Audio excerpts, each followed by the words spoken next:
Hey, good morning, everyone. It is wonderful to see you all on this final day of our Dharma retreat. I hope you have gained something beneficial for cultivating peace and happiness in your daily life. Yesterday, we covered quite a bit of material relating to section 4 and 5. Some of those concepts may be new and challenging. Let us review some key definitions from yesterday, and hopefully they can become clear in your mind.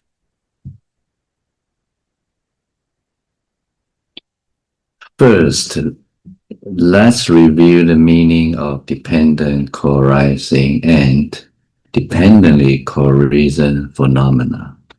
These two clearly indicate a relationship of cause and effect. Dependent co-arising refers to the definite principle or law of cause and effect that underlie the arising of worldly phenomena. Dependently co-reason refers to the concrete events or phenomena that have already arisen. In short, dependent co-arising is the principle, and dependently co-reason is the phenomena. Okay?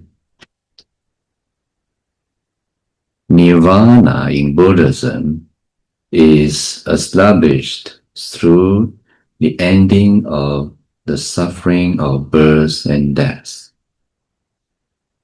Conditioned phenomena refer to worldly things that arise based on causes and conditions.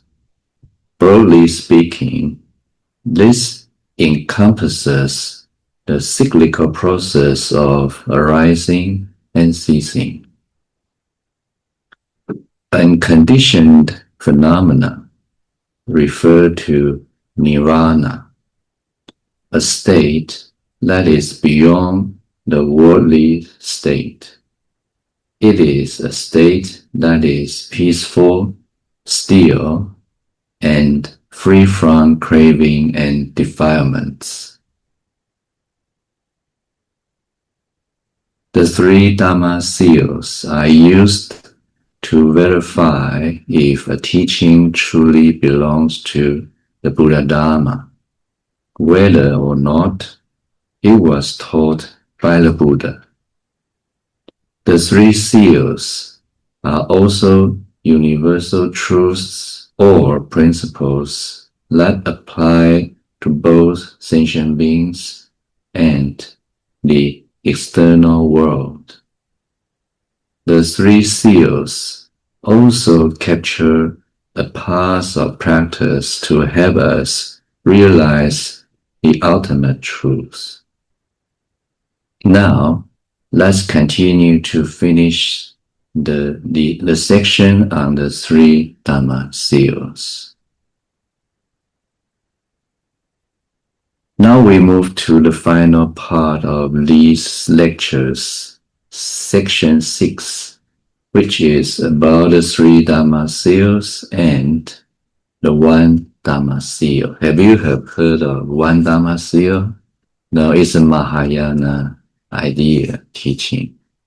One Dharma seal is emptiness. Okay. This section focuses on the unity of the three Dharma seals. But can these three really be unified? Some Buddhist practitioners have thought that the impermanence of all conditioned things and the stillness of nirvana in the three Dharma seals are contradictory.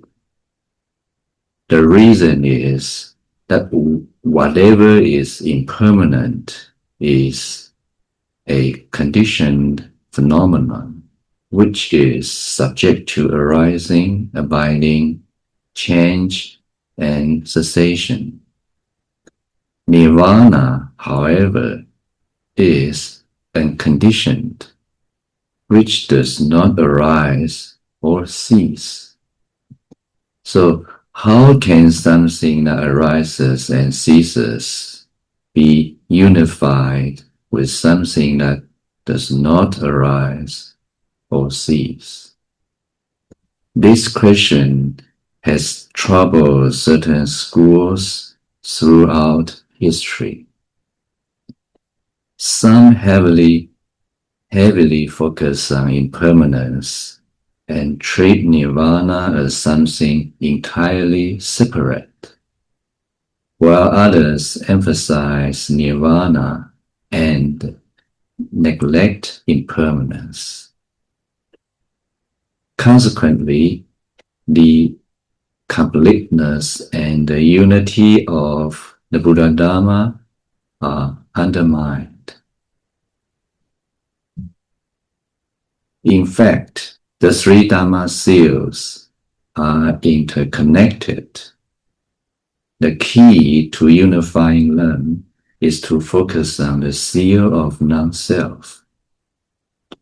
All Dharmas encompass both the conditioned and the unconditioned, and both alike have the nature of non-self. From this standpoint, the apparent contradiction between permanence and impermanence is resolved, and the non-self nature of phenomena can in turn be explained through the law of dependent co-arising. The law of dependent co-arising has two aspects. One, the arising of causes and effects, which is the cycle of birth and death, impermanence, right? Two, the cessation of causes and effects, which is nirvana. Because whatever is dependently co-arisen is empty of intrinsic self, the nature of non-self runs through both aspects, enabling us to understand impermanence and nirvana in a unified way. The arising and cessation of all phenomena can be understood as follows. Phenomena arise when conditions come together and cease when conditions disperse. At first glance, it may seem that some truly existent things is being born and destroyed. But in truth, there is no intrinsically real arising or ceasing. If something existed truly and independently, it could never arise. And what is truly real could never cease. Therefore, in observing the arising and ceasing of phenomena, one comes to understand that they are originally empty of intrinsic entity and peaceful and still by nature.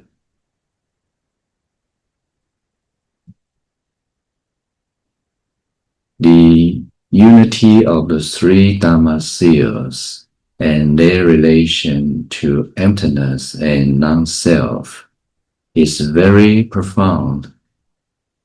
Only advanced disciples of the Buddha, such as Shariputra, could fully comprehend it. Take, for example, the Sutra on instructing Katyayana. Katyayana was known as foremost in doctrinal analysis among the Buddhist disciples. And it was to him that the Buddha taught the middle way. Most people, the Buddha explained, fall into the two extremes of existence and non-existence. The middle way, the view that accords with the law of dependent co-arising, avoids both. Generally, when people see something arises, they develop the view of existence. That is, assume it truly exists. When they see it ceases, they develop the view of non-existence. That is, assume it is completely non-existent. For example, when the average person sees a flower and thinks the flower truly exists as a fixed entity. When the flower withers, they think nothing remains. Another example is when a child is born and is thought to have a truly existing self. When the child dies, people think nothing remains. Right? This erroneous view towards the extreme of existence and non-existence is the common tendency of ordinary humans. The Buddha's teaching of the law of dependent co-arising is different. When phenomena arise, one should understand when this exists, that comes to be. With the arising of this, that arises. Since the names, characteristics, causes, and effects of phenomena can be said to exist, one does not fall into the view of non-existence. When phenomena cease, one should understand that does not come to be. With the cessation of this, that ceases. Since whatever arises from conditions must cease when its conditions disperse. One does not fall into the view of existence. To be free of the two extremes of existence and non-existence is to abide in the middle way. If one does not understand that whatever is dependently co-reason is fundamentally empty, it is easy to take the Buddha Dharma as mere wordplay. Why is it that ordinary people, seeing arising and ceasing, fall into views of existence and non-existence, while advanced disciples, seeing the very same arising and ceasing, do not? The reason is ordinary people instinctively assume that things truly exist. So, when they see something arise, they fall into the view of existence. When they see it cease, they fall into the view of non-existence. Buddhist practitioners By contrast, understand that all phenomena are empty and without intrinsic entity. The Buddha Dharma does not deny arising and ceasing. Things do have causes and effects, form and function, formation and decay. But nothing among them is real, permanent, or self-existent. All phenomena arise and cease like a mirage. This is very important idea or teaching. Okay, like a mirage. Everyone can see that. It appear very concrete, but actually is nothing real. Okay. Understanding this, one does not fall into the two extremes of existence and non-existence. This is to abide in the middle way.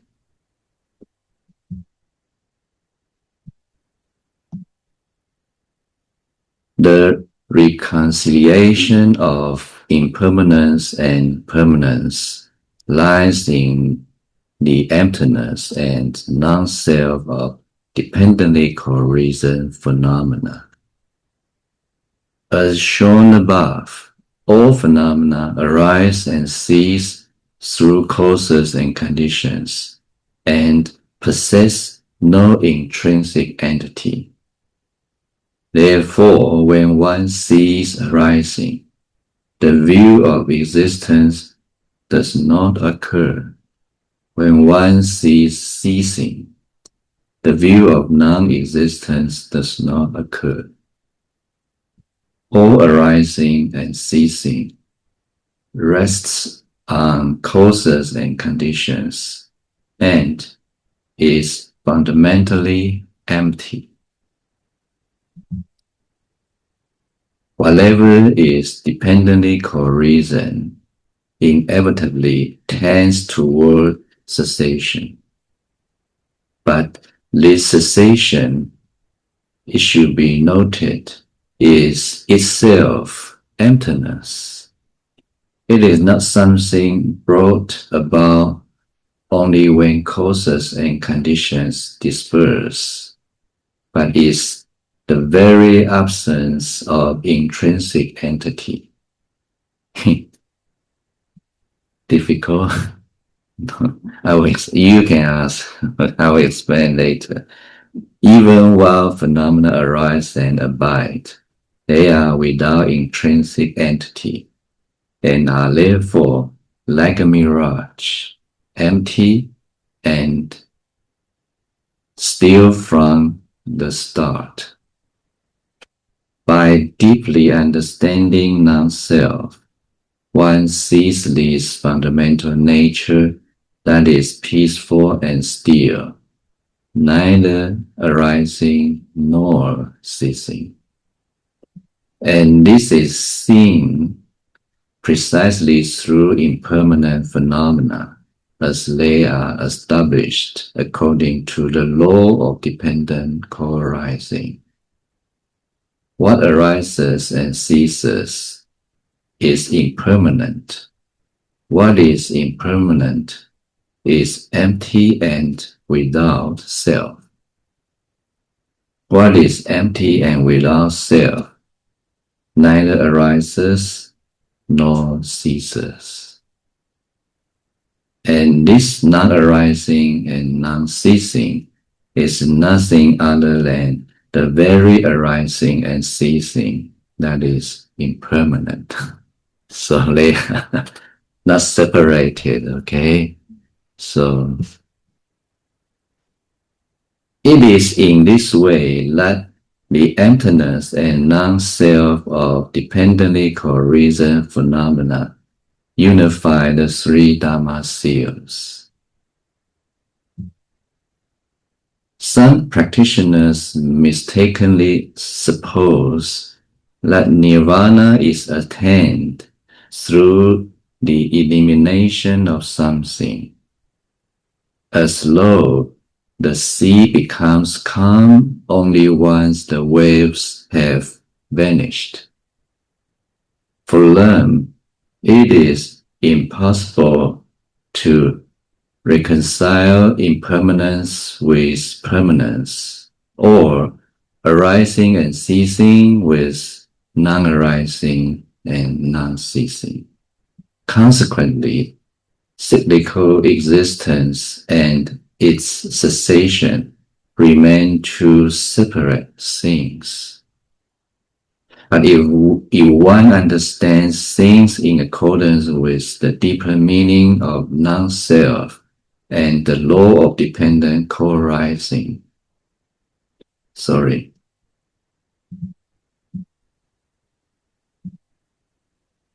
then phenomena arise as a mirage arises, and cease as the mirage ceases.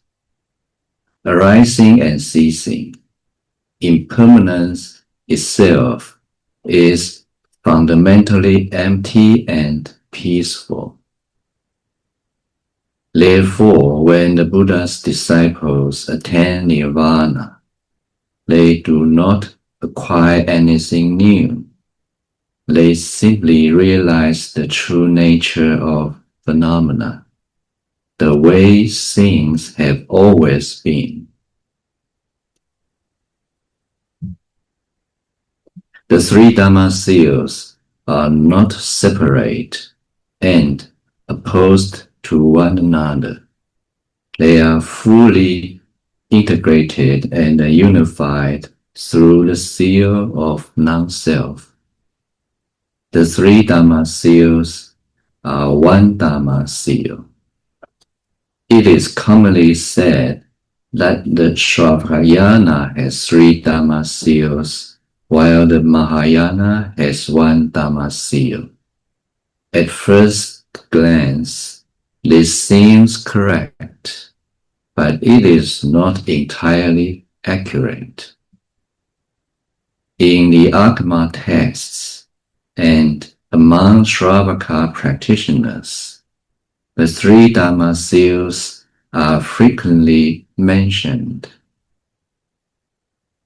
In the Mahayana Sutras and among Mahayana practitioners, the one Dharma seal is frequently mentioned.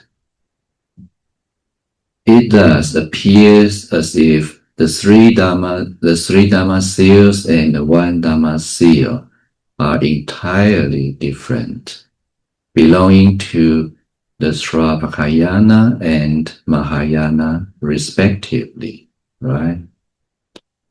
But in reality, this is merely a difference in expression.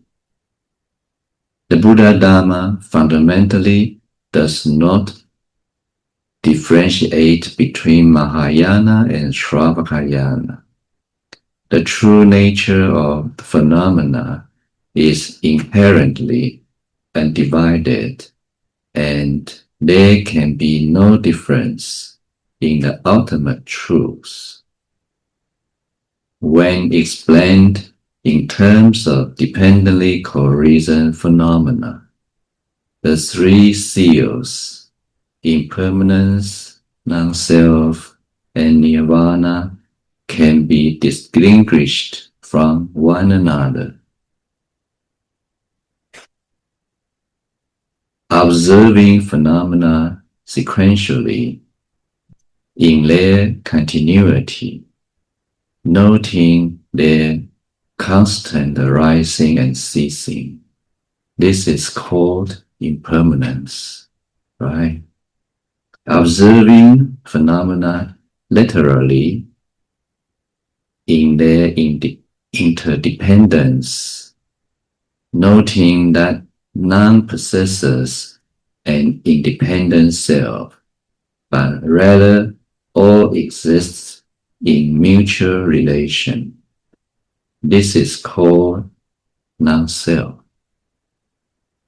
Through the observation of impermanence and non-self, one abandons all conceptual fabrications and realizes the profound stillness of phenomena, wherein one is free and unobstructed.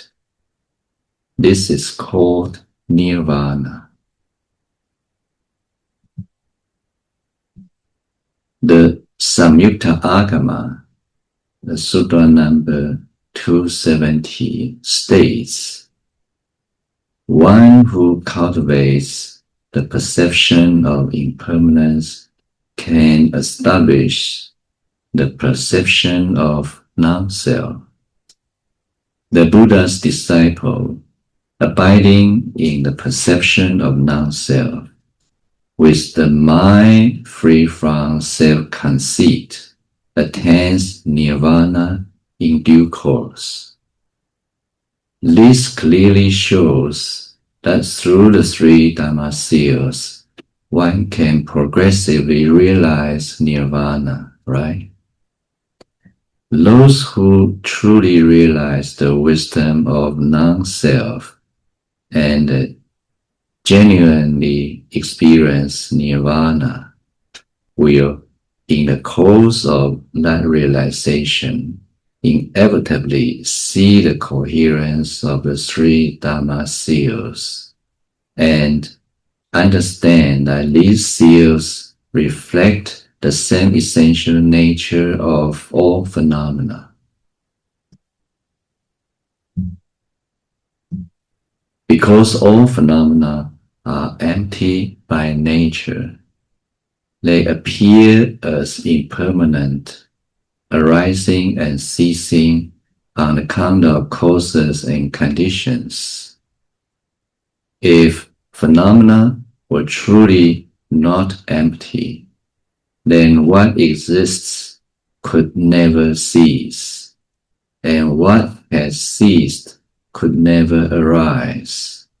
That is, change would be impossible, and such things could not be impermanent, right? Which contradict to our experience. Therefore, the continuity of arising and ceasing is impermanence. Viewed from the standpoint of the nature of phenomena, impermanence means the absence of any permanent nature. And it is precisely this that explains why phenomena can change. All phenomena arise interdependently. They exist on the basis of the coming together of many conditions. And so, there is no independent self or independent entity. Therefore, in terms of nature of phenomena, non-self means that there is no intrinsic self or entity within phenomena. And it is precisely because of this that phenomena appear as mutually dependent. If sentient beings whose lives arise and cease in dependence on conditions can realize non-self, then they can attain liberation or nirvana. The non-arising and non-ceasing nature of nirvana can be understood in two ways. In terms of phenomena, nirvana is established on the basis of the dissolution of dependent phenomena. When this does not exist, that does not come to be. With the cessation of this, that ceases. In terms of the nature of phenomena, this is the innate nature of all phenomena. Every phenomenon is fundamentally nirvana from the very beginning. Since nirvana is without arising, it is the manifestation of peaceful cessation. Impermanence, non-self, and non-arising, that is nirvana, are all expressions of the same emptiness.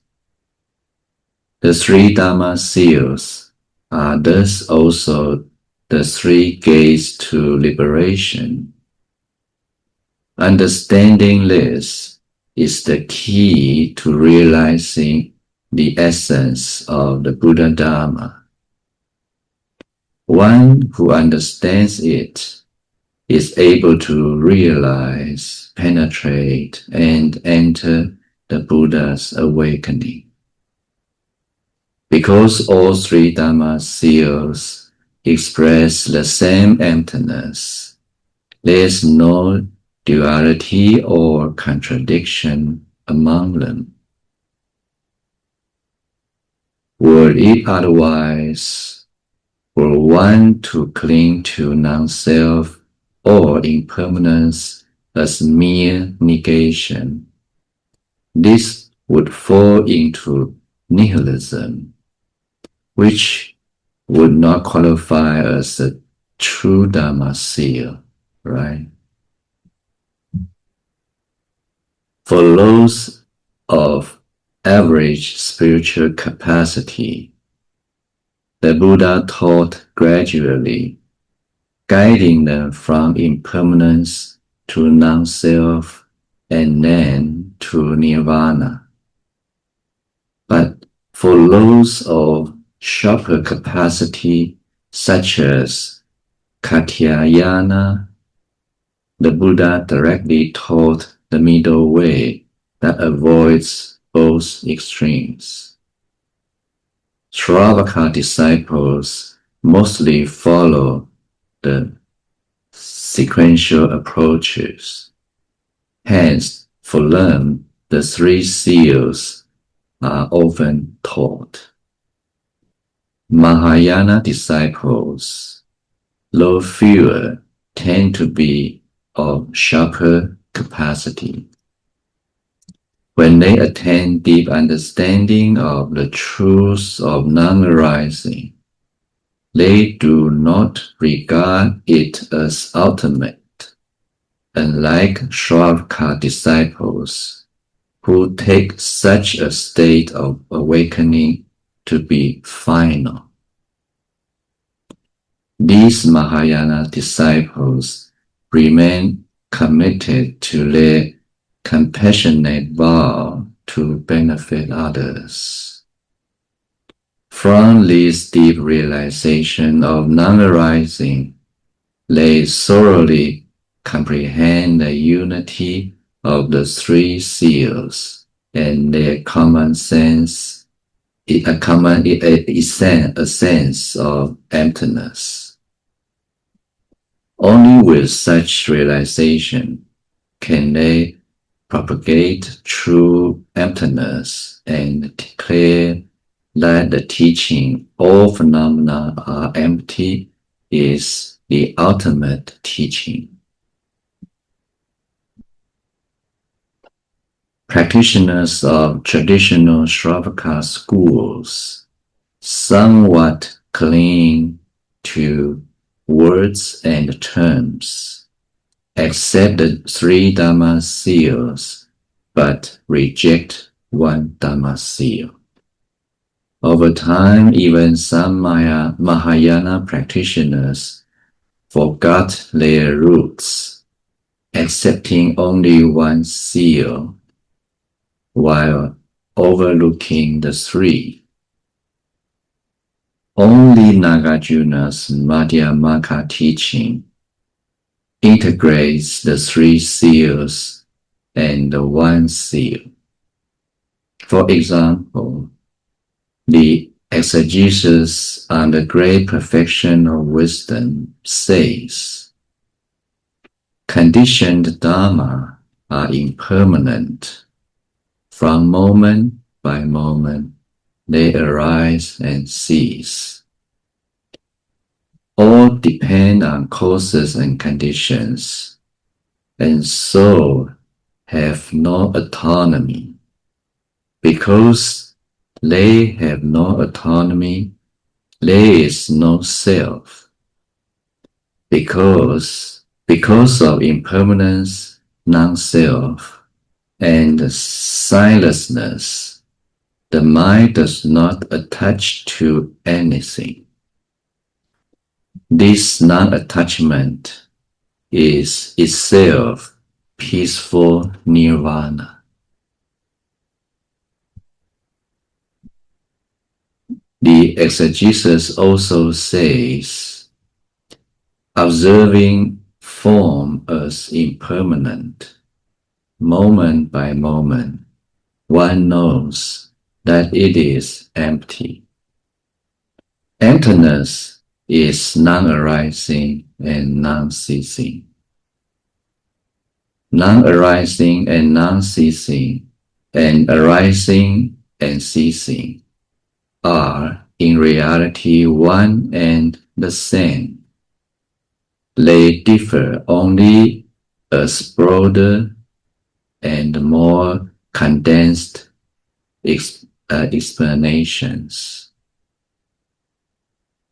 So, this is truly profound explanation, one that directly penetrates the heart of the Buddha's teaching. So can you see the two quotations? One is sequential teaching, and one is Sri Dharma is the one, or Sri Dharma seal is one Dharma seal. Okay, just different way of explanation, broader and more condensed. Okay. So with this, we have come to the end of this series of lectures on the law of dependent co-arising. The material we have covered over these 4 days encompasses some of the most important teachings in the Buddha Dharma. I think your head will be spinning. But with careful reflection and review of the material, I believe these teachings can help you further your cultivation of the path. Thank you for your attention. Okay, so we got some time left. Any questions? Yeah. So do you know the Sri Dharma is actually the Sri Dharma seal is actually the one Dharma seal, emptiness. So impermanence means there's no permanent entity, right? Which is emptiness. So non-self means no intrinsic self, which is emptiness. So nirvana is actually the emptiness itself. So can you catch the point when we say impermanence and permanence are in fact the same? This means when we contemplate the phenomena which is impermanent, right? Once we realize the truth of impermanence, we enter a state where there is permanence, sort of permanence, you know. You don't have the conception of time or duality is transcendental or absolute. So this is from two aspects. So impermanence is from the perspective of object side, is the characteristic of phenomena. But permanence or nirvana, which is non-arising, is to describe the, the characteristic of phenomena based on practitioner's experience.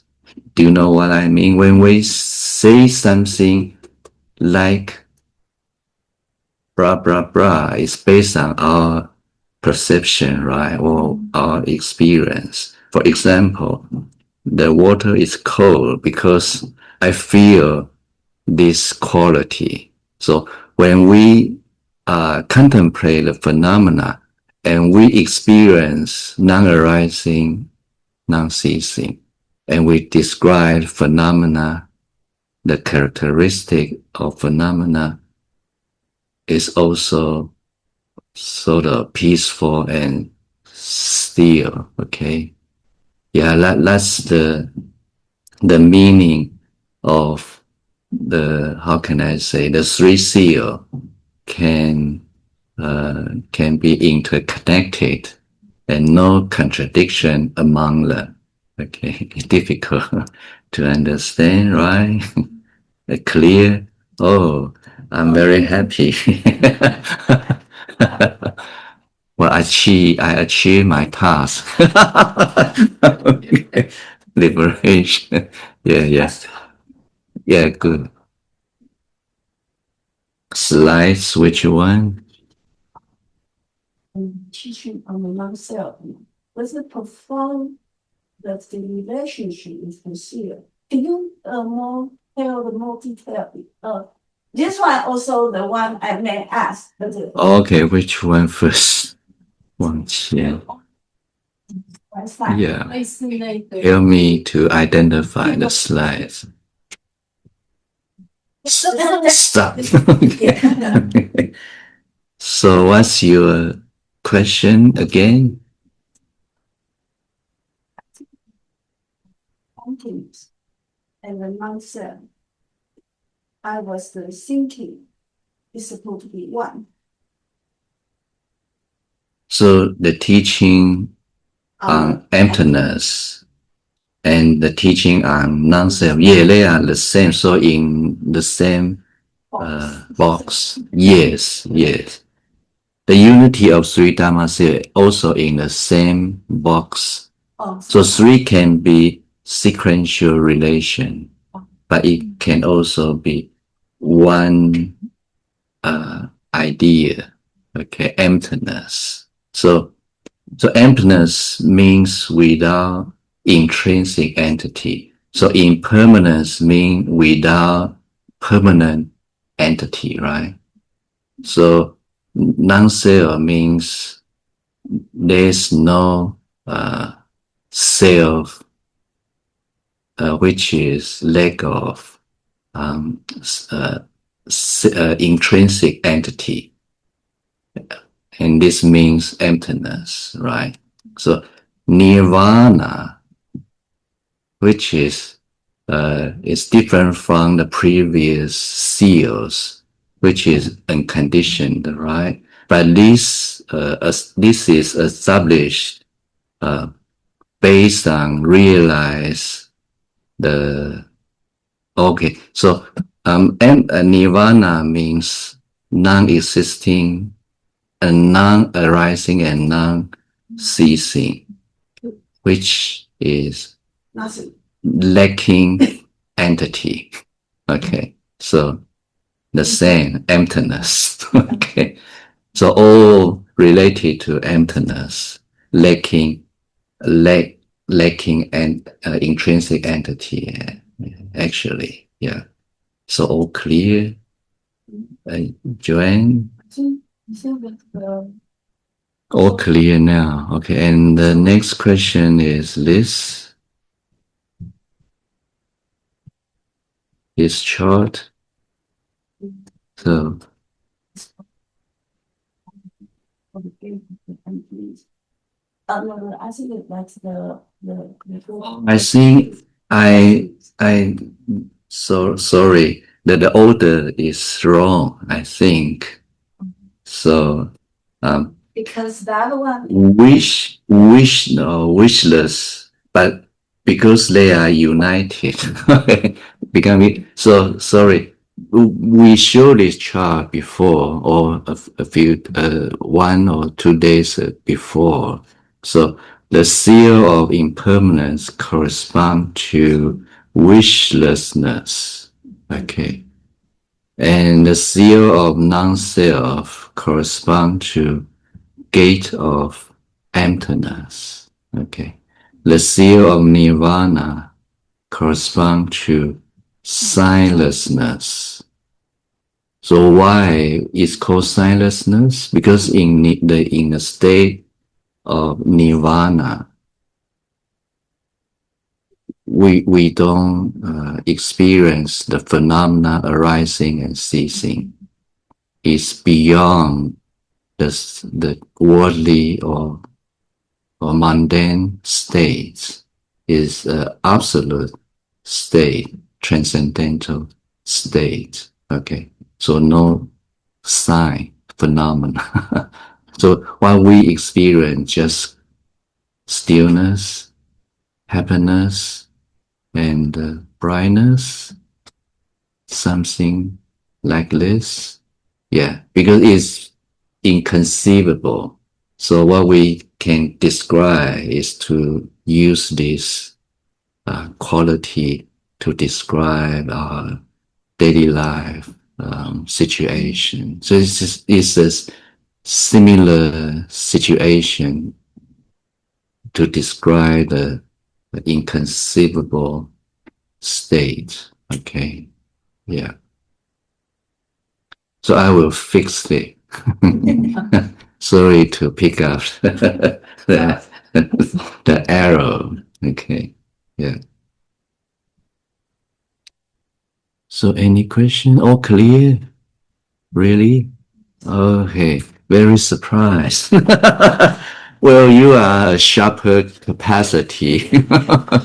Yeah, I'm very happy to meet you here and have an opportunity to share the Dharma with you. So finally, I would like to practice transference of merits. Okay, so please follow me.